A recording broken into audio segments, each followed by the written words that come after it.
The reason I think this is a good transition into Meghan Markle and Prince Harry is the following. They just completed this Australia tour. They are pretending to still be royals. They're not royals anymore. They had their Royal Highness. Before we get into the Australia tour, there is a much bigger question hiding underneath all of this. What exactly are Harry and Meghan trying to build now that they are no longer working royals? Because this isn't simply about one appearance, one beach, or one television show. It's about whether the Sussexes can create a global role for themselves that still benefits from the fascination surrounding the royal family without actually being part of the institution. And Australia may have revealed just how difficult that balancing act is becoming. Titles stripped from them. Obviously, he's born a prince and he remains a prince. His dad is the King of England. She's a nothing glamour wannabe. But here's what's interesting to me. So they go on this sort of faux royal tour to Australia and they pretend that they're still working royals. And they walk out on Bondi Beach where we saw that terrible attack on Australian Jews. And they're sort of being adored by all these crowds following them. Then she had some seminar with like young women where she was like, oh, be your best self, that kind of stuff. And what I was laughing about watching this, Rob, is that they want us to believe that they're the only ones who can command this. They're like Prince William and Kate, right. They're just as royal, just as famous, and people want to see them. Now you tell me, you in particular, given what you've been doing for your professional life, what celebrity, I mean, talking about like a legitimate celebrity out in Hollywood, could not garner this kind of a crowd and attract attention to walk with them on the beach or into an event if they asked for it? Right. Like literally all of them, even the B-listers, could easily get crowds to follow them and make it look like they are just sort of these world ambassadors. What this is showing us is not that they're these universally beloved people. It's that people really know Harry, have some affinity probably for the 12-year-old version of him, and certainly for his deceased mother, maybe some extent his brother and his father, but it's about celebrity and people being interested in it. It's just they're the only ones who do it. Right.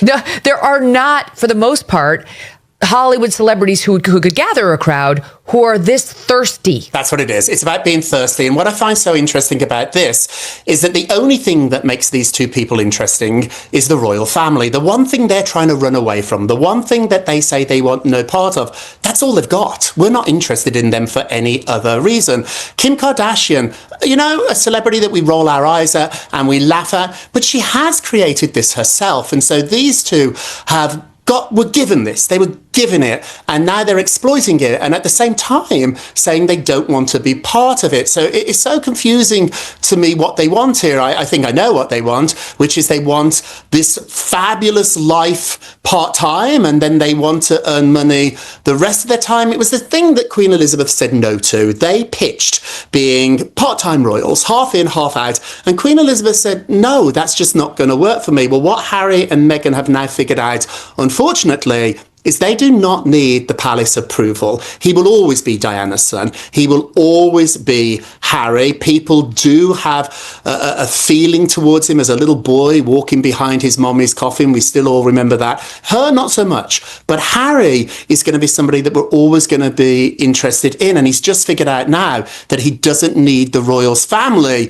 to be a part-time royal. He is a part-time royal. He will be now for the rest of his life. And so I'm told from my palace insiders is that they were really angry about this, that they don't want it, but now they're at the point where they're sort of like, let them. What can we do? Let them. They're going to do this again. They're going to repeat this Australia trip in different countries, probably Commonwealth countries, where there will be affection towards Harry and crowds will turn up. And then at the end of it, she'll sell you a pot of jam. But there's nothing the royals can do. You can't stop him from going to a hospital. You can't stop him from going to a women's shelter. And so I think, though, this is going to become boring. This is going to become old news really, really fast, because once again, the only thing that makes them interesting is the one thing that they are running away from, or at least say they're running away from.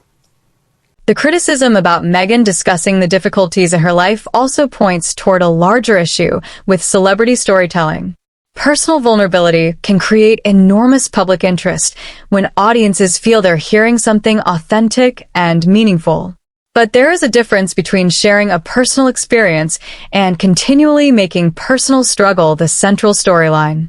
Once an audience already knows the major chapters of your story, repeating the same themes doesn't necessarily create a new narrative. And that's particularly important for Meghan because she has attempted several different public identities: actress, royal, author, entrepreneur, lifestyle personality, and humanitarian figure. The challenge isn't necessarily having multiple interests. The challenge is convincing the audience that all of those interests belong to one coherent identity. But they keep breaking open the same act. She gets in front of this group of women who gather to celebrate her at $1,700 a pop and decided to tell them how terrible her life was, how difficult her life has been. It's amazing how difficult her life has been. And she's traveling around with a Prince of England and going back to her multi-million-dollar Montecito mansion and, touring on the beaches of Australia with throngs of people following her. But she's had it really rough, she wants you to know. And then Harry, you report, is potentially thinking about writing a self-help book. But Rob, we just discussed the other day on this program how he got up there and he talked about how he never wanted to be a working royal because it killed his mother, and went on to talk about how he is stressed out. He was in the fetal position and he's basically unable to function. Like he actually talked to the crowd about how difficult his life has been and how completely overwhelmed he's been. Like these two, she can't get over some bad press she had. That's the terrible stuff that's happened to her. And he can't get over tragedy that has happened to him, but it was 30 years ago, Rob.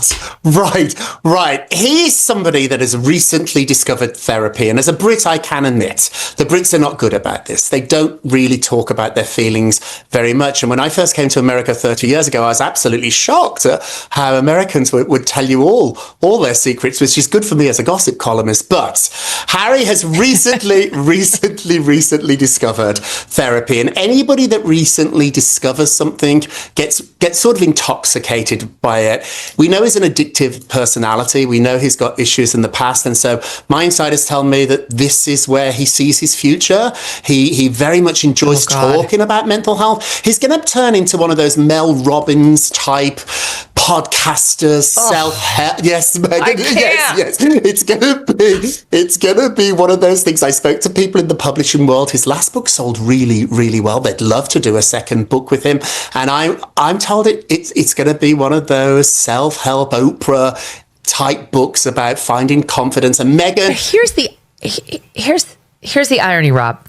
The people who spend their lives writing about this crap are the last people you should be listening to on how to change your life. People who are well-adjusted and know how to deal with their problems do not spend their time thinking about, this version of therapy and that version, and let me write a whole book about therapy. That's the last person you should be taking advice from. He's clearly miserable, Rob. Right, he's clearly miserable. He has not got over. Move on. I think that's what life's about. We can't diminish the death of his mother, a traumatic experience, but the royal family did not kill her. A drunk driver killed her, and she turned down royal protection. So what he's fighting to get in Britain, his mother passed on. His mother didn't want that anymore. So it's not really accurate what he's saying about his mom. And I think William lost his mommy too. She wasn't just Harry's mom, and William seems to have dealt with it. And so there is a way. I would argue that sitting down and doing interviews, traveling to Australia and being paid to talk about your grief is not the best way to handle it, but it certainly is the Sussex way. The possibility of Harry moving further into mental health and self-help content is interesting for a completely different reason. Unlike a traditional royal biography, self-help requires the audience to believe that the person offering advice has something useful to teach them. That means the value isn't simply in Harry's fame. It's in whether people believe his experiences have produced lessons that can genuinely help other people. And that's a much more demanding proposition. A famous person can sell a memoir because people are curious about the famous person. A self-help book has a different promise. My experience can help improve your life. Whether Harry can successfully make that transition will depend less on his royal status and more on whether audiences see him as credible, relatable, and constructive. That's a completely different test. Oh, gosh. So then she goes, when she's over there, onto their version of MasterChef because, she's trying to make herself into a Martha Stewart, literally stealing Martha Stewart's recipes. Maureen and I covered that on our parody we did of With Love, Meghan. It's the same recipe. She clearly stole it from Martha Stewart. But for this, that she gets a guest appearance on MasterChef. Way to be complicit, MasterChef people. And she's reportedly very upset about this description of her when she walked out. And I'll tell you why. Here it is. We've had MasterChef royalty in the kitchen before, but no one like this. All the way from sunny California, please welcome to MasterChef Australia, the Duchess of Sussex, Meghan Markle!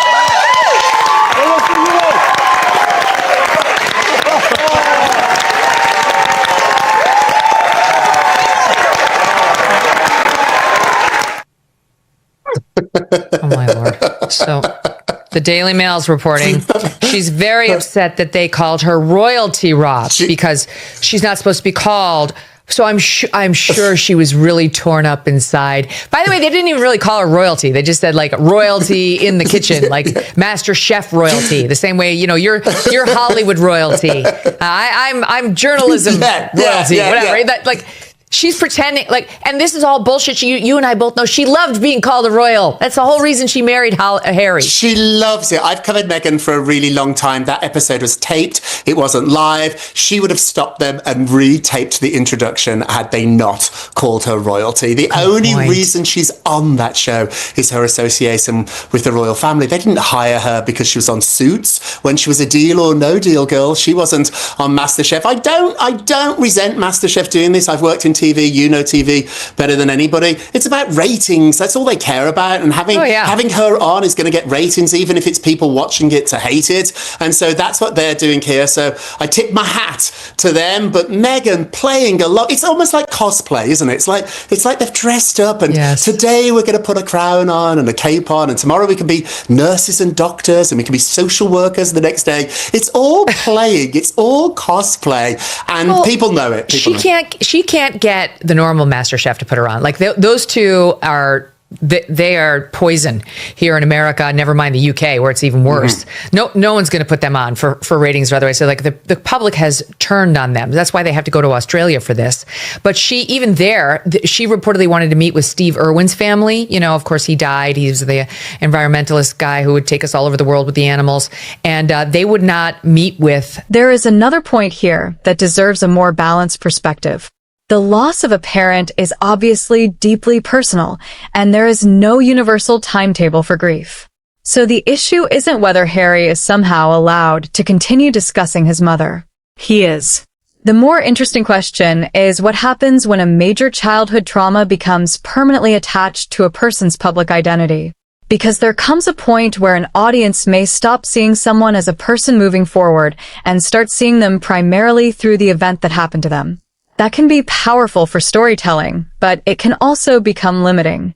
For Harry, the long-term challenge may therefore be finding a way to acknowledge his past without allowing the past to become the only reason audiences remain interested in his future.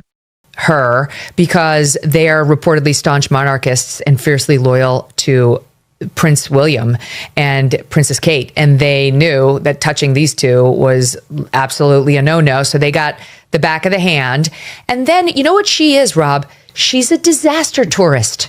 She went to Uvalde after those poor children were killed in that school shooting, and then she went by Princess Diana's death site with her feet up on like the window, like famously playing with her feet, like where her mother-in-law was killed. And now she goes, while she's in Australia, to Bondi Beach, where just months ago, all these Jewish Aussies were killed, and she gets the crowds to follow her. And look at this brilliant woman who refuses to move off of her. Look at her. She's like, you will move around me, bitch. I love that woman. She speaks for us all. And then after she does this on Bondi Beach, she posted, she's doing something about her outfits, which a lot of celebs do. No, I don't begrudge her posting, this is what I wore and this is where you can buy it. But maybe not while you were visiting a site of a mass shooting. Like, hey, here I am where people died months ago, and this is where you can buy my outfit. It's tone deaf. It's tone deaf, but it's not surprising. They have nobody around them telling them and helping them. And that's not by accident. They get fired. Anybody who works with them, I know people who have worked with them, and they were really difficult. And they don't want experts. They want yes people, and now they have them. And this brings us back to the real story. The Australia tour may end, but the larger experiment is far from over. Harry and Meghan have something extremely valuable that very few people in the world possess. Global name recognition combined with a direct connection to one of the world's most recognizable institutions. But that advantage creates a paradox. The more they rely on their royal connection to generate attention, the harder it becomes to establish themselves as completely independent celebrities. And the more they try to move beyond the royal family, the more they have to prove that audiences will follow them for something else. So the next destination could actually be more revealing than Australia. Because if the same formula is repeated, royal connection, international appearance, celebrity coverage, and another burst of attention, we may start to see a clear strategy taking shape. But if the next stop fails to generate the same level of interest, that could tell us something equally important. The question isn't whether Harry and Meghan can still make headlines. They clearly can. The question is whether they can create a future where the headlines are about what they're building, rather than what they left behind. And that is the part of the story worth watching next. If you want more analysis of the Sussexes, the royal family, and the strategy behind the headlines, subscribe now, because the next move may tell us more than this entire Australia tour did.